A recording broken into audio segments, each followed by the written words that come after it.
வணக்கம் நண்பர்களே. பாரம்பரிய முறையில் வெஜிடபிள் பிரியாணி எப்படி செய்யறதுன்னு இந்த வீடியோவில் பார்க்கலாம் வாங்க. அதுக்கு முதல் நாள் இரவே 50 கிராம் பச்சை பட்டாணி எடுத்து அதில் கல் குப்பையெல்லாம் இருக்குதான்னு பார்த்து சுத்தம் பண்ணிக்கிட்டு, அதுக்கப்புறம் அந்த பச்சை பட்டாணியை ஒரு பாத்திரத்தில் போட்டு அதில் தண்ணி ஊற்றி நல்லா தேய்ச்சி கழுவி அந்த தண்ணியை கீழே ஊற்றிடணும். அதே போல் இன்னொரு தடவையும் தண்ணி ஊற்றி தேய்ச்சி கழுவி அந்த தண்ணியை கீழே ஊற்றிடணும். அதுக்கப்புறம் மறுபடியும் வேறு நல்ல தண்ணியை பச்சை பட்டாணி நல்லா ஊறுற அளவுக்கு தாராளமாக ஊற்றி அதுக்கப்புறம் அந்த பச்சை பட்டாணியை ஒரு தட்டு போட்டு மூடி வச்சிடணும். இது அடுத்த நாள் காலையில் சமைக்கிறது அப்படின்னா முதல் நாள் இரவு இந்த மாதிரி பச்சை பட்டாணியை ஊற வச்சுக்கலாம். அப்படி இல்லாமல் ஒருவேளை பகலில் லஞ்சு சாப்பாட்டுக்கு சூடாக இந்த மாதிரி வெஜிடபிள் பிரியாணி செய்கிறோம் அப்படின்னா காலையில் 6 மணிக்கு இதே போல் பச்சை பட்டாணியை ஊற வச்சுக்கிட்டா போதும். அதுக்கப்புறம் சமைக்கிறதுக்கு 1 மணி நேரத்துக்கு முன்னாடி சாப்பாட்டு புழுங்கல் அரிசி 1/4 கிலோ, அப்படி இல்லைன்னா பிரியாணி அரிசியில் 1/4 கிலோ எடுத்து தண்ணியில் போட்டு நல்லா ஒரு தடவை தேய்ச்சி கழுவிட்டு அதுக்கப்புறம் வேறு தண்ணி ஊற்றி ஊற வச்சுக்கணும். அதாவது அந்த 1/4 கிலோ அரிசியை ஒரே அளவு பிடிக்கிற ஒரு டம்ளர் எடுத்து அந்த டம்ளரில் அளந்து ஊற வச்சுக்கணும். அதுக்கப்புறம் கேரட், பீட்ரூட், உருளைக்கிழங்கு, சௌச்சவ் இந்த 4 காய்கள்லேயும் ஒவ்வொரு காயும் எவ்வளவு குட்டியாக எடுத்துக்க முடியுமோ அவ்வளவு குட்டியாக எடுத்துக்கணும். இந்த காய்களெல்லாம் எடுத்துக்கிட்டு அந்த காய்களில் இருக்கிற தோலெல்லாம் சீவிட்டு தண்ணியில் போட்டு நல்லா கழுவிட்டு அந்த காய்களையெல்லாம் ரொம்ப பொடி பொடியாக இல்லாமல் கொஞ்சம் பெருசாக மட்டும் அரிஞ்சு எடுத்து வச்சுக்கணும். அதுக்கப்புறம் மீடியம் சைஸில் 4 பீன்ஸ் மட்டும் எடுத்து அதில் இருக்கிற காம்பெல்லாம் கிள்ளிட்டு அதையும் இதே போல் நல்லா கழுவிட்டு அதே சைஸுக்கு அரிஞ்சு எடுத்து வச்சுக்கணும். அதுக்கப்புறம் காலிஃப்ளவர் காயில் 4 ரெக்கை எடுத்து அதையும் சின்னதாக அரிஞ்சிக்கிட்டு அதுக்கப்புறம் அந்த காலிஃப்ளவர் காயை சுடுதண்ணிக்குள்ளே போட்டு அந்த சுடுதண்ணிக்குள்ளே கொஞ்சமாக கல்லுப்பும் கொஞ்சமாக மஞ்சத்தூளும் போட்டு தண்ணி நல்லா கொதித்த உடனே அடுப்பிலேருந்து இறக்கி வச்சிடணும். அப்புறம் ஒரு 5 நிமிஷம் கழித்து அப்படியே பலகாரம் எடுக்கிற கரண்டியினால் மேலாக காயை மட்டும் எடுத்து அரிஞ்சு வச்சுருக்கிற அந்த காயிலேயே போட்டு வச்சுக்கணும். அதுக்கப்புறம் சின்ன குக்கரை எடுத்து அந்த குக்கரில் அந்த ஊற வச்சுருக்கிற பச்சை பட்டாணியை அதில் இருக்கிற தண்ணியோடு ஊற்றிக்கிட்டு அதுக்கப்புறம் மறுபடியும் இன்னொரு 1/2 டம்ளர் அல்லது 1 டம்ளர் தண்ணி தாராளமாக ஊற்றி அந்த பச்சை பட்டாணியை வேக வைக்கணும். 2 விசில் விட்டுட்டு அதுக்கப்புறம் ஒரு 1/4 மணி நேரம் சிம்மிலே வச்சோம் அப்படின்னா அந்த பச்சை பட்டாணி நல்லா வெந்துடும். அதுக்கப்புறம் சின்ன வெங்காயம் 15 வெங்காயம் எடுத்து அதில் இருக்கிற தோலை உரிச்சிட்டு தண்ணியில் போட்டு அந்த வெங்காயத்தை நல்லா அலசி கழுவி எடுத்துக்கிட்டு அந்த வெங்காயத்தை ரொம்ப சன்னமாக இல்லாமல் கொஞ்சம் பெருசாக நீளமாக அரிஞ்சு எடுத்து வச்சுக்கணும். அதே போல் ஒரே ஒரு பச்சை மிளகாயை மட்டும் எடுத்து அதை நல்லா கழுவிட்டு அதை 4 துண்டாக அரிஞ்சு எடுத்து வச்சுக்கணும். புதினா இலையையும் கொத்தமல்லி இலையையும் ஒரு 1/4 கை அளவுக்கு எடுத்து அதை தண்ணியில் போட்டு நல்லா அலசிட்டு அதையும் தயாராக எடுத்து வச்சுக்கணும். அதுக்கப்புறம் ஒரு மிக்சி ஜார் எடுத்துக்கிட்டு அந்த மிக்சி ஜாரில் இஞ்சி 1 இன்ச் அளவுக்கு எடுத்து தோலை உரிச்சிட்டு அதை நல்லா கழுவிட்டு அதை 2-3 துண்டாக அரிஞ்சு அந்த மிக்சி ஜாரில் போட்டுக்கணும். அதுக்கப்புறம் மீடியம் சைஸில் பூண்டு பற்கள் 10, சின்ன வெங்காயம் மீடியம் சைஸில் ஒரு 5 இது ரெண்டையும் எடுத்துக்கிட்டு அதில் இருக்கிற தோலை உரிச்சிட்டு நல்லா கழுவிட்டு அதையும் மிக்சி ஜாரில் போட்டுக்கணும்.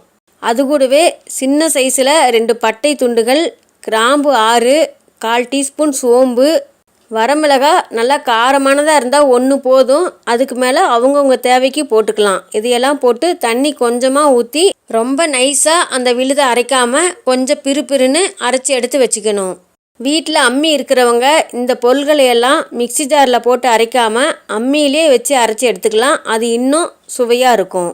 அதுக்கப்புறம் மீடியம் சைஸில் 2 தக்காளி பழங்களை எடுத்து அதை நல்லா கழுவிட்டு அதை 2ஆக கட் பண்ணி அதுக்குள்ளே பூச்சி ஏதாவது இருக்கா, பழங்கள் அழுகி இருக்குதான்னு சரியாக பார்த்துட்டு எடுத்து வச்சுக்கணும். அதுக்கப்புறம் அடுப்பில் ஒரு குக்கரை வச்சு அந்த குக்கர் காஞ்ச உடனே அடுப்பு சிம்மில் வச்சுக்கிட்டு அதில் 6 டீஸ்பூன் கடலெண்ணெய் ஊற்றி கடலெண்ணெய் காஞ்ச உடனே ஒரே ஒரு பிரியாணி இலையை 4ஆக கட் பண்ணி போட்டுக்கணும். அது கூட பிரியாணி சாமானம் என்னென்ன இருக்குதோ அதையெல்லாம் கொஞ்சம் கொஞ்சம் போட்டுக்கலாம். அப்படி எதுவுமே இல்லைனாலும் ஒரே ஒரு அன்னாசி மொக்கு, 1/2 டீஸ்பூன் கல்பாசி, ஒரே ஒரு சின்ன பட்டை துண்டு, 2 கிராம்பு இதையெல்லாம் மட்டும் போட்டு அதை நல்லா கொஞ்சம் பொரிய விடணும். ஆனால் தீய விடக்கூடாது. அந்த பொருள்கள் எல்லாம் நல்லா செவந்து வந்த உடனே அரிஞ்சு வச்சிருக்கிற சின்ன வெங்காயம், பச்சை மிளகாய், 1 குச்சி அளவு கருவேப்பிலை 3ஐயும் போட்டு நல்லா வணக்கி விடணும். வெங்காயம் பாதி அளவுக்கு வணங்கினோடனே எடுத்து வச்சிருக்கிற புதினா கீரையை மட்டும் போட்டு அதையும் அதோடு சேர்த்து நல்லா வணக்கணும். அதுக்கப்புறம் வெங்காயம் நல்லா வணங்கி வந்த உடனே அரைச்சி வச்சிருக்கிற அந்த மசாலா எடுத்து ஊற்றி அதையும் நல்லா வணக்கணும். அதுக்கப்புறம் மிக்ஸி ஜாரில் கொஞ்சமாக தண்ணி ஊற்றி அதை நல்லா அலசி அந்த தண்ணியும் அந்த குக்கரில் இருக்கிற அந்த மசாலாவோடையே சேர்த்து ஊற்றி நல்லா வணக்கி விடணும்.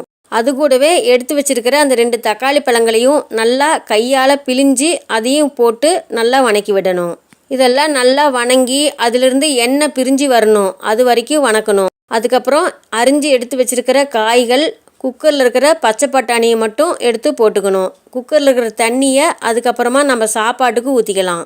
இந்த காயெல்லாம் போட்டு ஒரு 5 நிமிஷம் அல்லது 10 நிமிஷம் அந்த மசாலாலாம் அந்த காய்களில் ஏறுற வரைக்கும் பொறுமையாக வணக்கி விடணும். அடுப்பு சிம்மிலேயே வச்சு வணக்கணும். அந்த காயெல்லாம் வணங்கிட்டு இருக்கிறப்பவே அந்த சாப்பாட்டுக்கு தேவையான அளவுக்கு கல்லுப்பையும் போட்டு 1/4 டீஸ்பூன் மஞ்சத்தூளையும் போட்டுக்கிட்டு எல்லாம் சேர்ந்து நல்லா ஒரு 10 நிமிஷம் வணங்கினதுக்கப்புறம் எந்த டம்ளரில் நாம் அரிசி எடுத்து ஊற வச்சோமோ அதே டம்ளரில் 3 டம்ளர் தண்ணி ஊற்றிக்கணும். அதாவது ஒரு டம்ளர் தண்ணி எடுத்தோம் அப்படின்னா அது எந்த மட்டத்துக்கு நிற்குமோ அந்த அளவில் அரிசி எடுத்திருந்தோம் அப்படின்னா அந்த அளவு அரிசிக்கு 1 டம்ளர் அரிசிக்கு 3 டம்ளர் தண்ணி வச்சுக்கணும். ஒருவேளை அரிசியை கோபுரம் மாதிரி எடுத்திருந்தோம் அப்படின்னா ஒரு டம்ளரில் அப்போ இன்னும் ஒரு 1/2 டம்ளர் தண்ணி சேர்த்தி வச்சுக்கணும். இப்போ அளவு சொன்ன தண்ணி சாப்பாட்டு புழுங்கல் அரிசிக்கு இந்த தண்ணி சரியாக இருக்கும். ஒருவேளை பிரியாணி அரிசியை நம்ம போடுறோம் அப்படின்னா அந்த அரிசிக்கு இன்னும் 1/4 டம்ளர் தண்ணி கம்மியாக வைக்கணும், இல்லைன்னா சாப்பாடு குழஞ்சி போயிடும். இதில் 3 டம்ளர் தண்ணியும் வெறும் தண்ணியே ஊற்றாமல் குக்கரில் இருக்கிற அந்த பச்சைப்பயிர் வேக வச்ச தண்ணி மிச்சம் இருந்தது அப்படின்னா அந்த தண்ணியை ஊற்றிக்கிட்டு 3 டம்ளர் அளவுக்கு இன்னும் மீதி எவ்வளவு வெறும் தண்ணி வேணுமோ அந்த அளவுக்கு மட்டும்தான் வெறும் தண்ணியை ஊற்றிக்கணும். அதுக்கப்புறம் அந்த குக்கரில் ஊற்றின தண்ணி அந்த ஒலை காயறதுக்குள்ளே நம்ம ஊற வச்சுருக்கிற அரிசியை இன்னொரு தடவை தண்ணி ஊற்றி நல்லா அலசி கழுவிட்டு அதிலிருந்து தண்ணியை சுத்தமாக வடிச்சிட்டு அரிசி மட்டும் தயாராக வச்சுக்கணும். குக்கரில் ஒலை நல்லா காஞ்ச உடனே அரிசி எடுத்து போட்டு நல்லா கலந்து விடணும். கலந்து விட்டுட்டு அதில் உப்பு காரமெல்லாம் சரியாக இருக்குதான்னு சரியாக பார்த்துக்கணும். எல்லாம் சரியாக இருந்தால் சரி, ஒருவேளை உப்பு பத்தலைன்னா போட்டுக்கணும். காரம் பத்தலை அப்படின்னா ஒரு வரமிளகாயை கிள்ளி போட்டுக்கலாம். அப்படி இல்லைன்னா ஒரு பச்சை மிளகாயவே கழுவிட்டு அரிஞ்சு போட்டுக்கலாம். அதையும் போட்டுக்கிட்டு கடைசியாக 1 டீஸ்பூன் நெய் ஊற்றி கொத்தமல்லி இலையும் போட்டு நல்லா கலந்து விட்டுட்டு குக்கர் மூடி வச்சுட்டு அதில் ஒரு விசில் விட்டுட்டு அதுக்கப்புறம் 5 அல்லது 6 நிமிஷம் அப்படியே சிம்மில் விட்டுறணும். ஒரு 6 நிமிஷம் கழித்து அடுப்பை மட்டும் ஆஃப் பண்ணி வச்சிடணும். உடனே குக்கர் மூடியை திறக்கக்கூடாது. அதிலிருந்து விசில் தானாக அடங்கட்டும். அதுக்குள்ளே அந்த வெஜிடபிள் பிரியாணிக்கு ஒரு தயிர் பச்சடி செஞ்சுக்கலாம். இந்த தயிர் பச்சடிக்கு தேவையான தயிரை முன்னாடியே பெற போட்டு தயாராக வச்சுருக்கணும். தயிர் முடிஞ்ச வரைக்கும் கெட்டியாக இருந்தால் இந்த தயிர் பச்சடி நல்லாயிருக்கும். மீடியம் சைஸில் பெரிய வெங்காயம் 2 எடுத்து அதில் இருக்கிற தோலை உரிச்சிட்டு அதை நல்லா கழுவிட்டு அந்த பெரிய வெங்காயத்தை 4 துண்டாக கட் பண்ணி அதை சன்னமாக நீளமாக அரியணும். அந்த மாதிரி அரிஞ்சிட்டு அந்த வெங்காயத்தை ஒரு பாத்திரத்தில் போட்டு அதில் தண்ணி ஊற்றி நல்லா அலசி கழுவி அந்த தண்ணியை கீழே ஊற்றிடணும். அதுக்கப்புறம் ஒரே ஒரு பச்சை மிளகாவை நல்லா கழுவிட்டு அந்த பச்சை மிளகாவை நல்லா பொடி பொடியாக அரிஞ்சு அதையும் அந்த வெங்காயத்தோட ஒன்றா போட்டு வச்சுக்கிட்டு ஒரு குச்சி அளவுக்கு கருவேப்பிலை எடுத்து அதை நல்லா கழுவிட்டு அதை பொடி பொடியாக அரிஞ்சு அதையும் வெங்காயத்தோடனா போட்டுக்கணும். அதுக்கப்புறம் கொஞ்சமாக கொத்தமல்லி இலைகள் எடுத்து அதையும் பொடி பொடியாக கட் பண்ணி தண்ணியில் போட்டு நல்லா அலசிட்டு வெங்காயத்தோடனா போட்டு கலந்து வச்சுக்கணும். அதுக்கப்புறம் கெட்டியாக இருக்கிற தயிரை எடுத்து அந்த வெங்காயம் முழுகி அதுக்கு மேலே கொஞ்சம் இருக்கிற வரைக்கும் அந்த தயிரை ஊற்றிக்கிட்டு அந்த தயிருக்கு தேவையான அளவுக்கு தூள் உப்பு போட்டு நல்லா கலந்து வச்சுக்கணும்.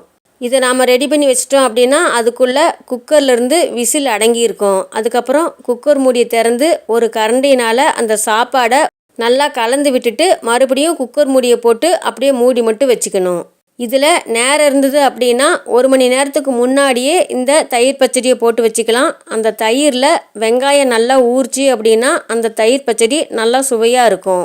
அதுக்கப்புறம் இந்த பாரம்பரியமான வெஜிடபிள் பிரியாணியை எல்லாருக்கும் பரிமாறலாம். இது கூட அந்த தயிர் பச்சடியும் வச்சு சாப்பிட்றப்ப அந்த வெஜிடபிள் பிரியாணி அவ்வளவு சுவையாக இருக்கும். அதுலேயும் இந்த வெஜிடபிள் பிரியாணியை இலையில வச்சு பரிமாறி சாப்பிட்றப்ப இன்னும் சுவையாக இருக்கும். நீங்களும் இதே போல் இதே அளவுகளில் இந்த பாரம்பரியமான வெஜிடபிள் பிரியாணியை செஞ்சு சாப்பிட்டு பார்த்துட்டு எப்படி இருந்ததுன்னு கமெண்ட்டில் சொல்லுங்கள்.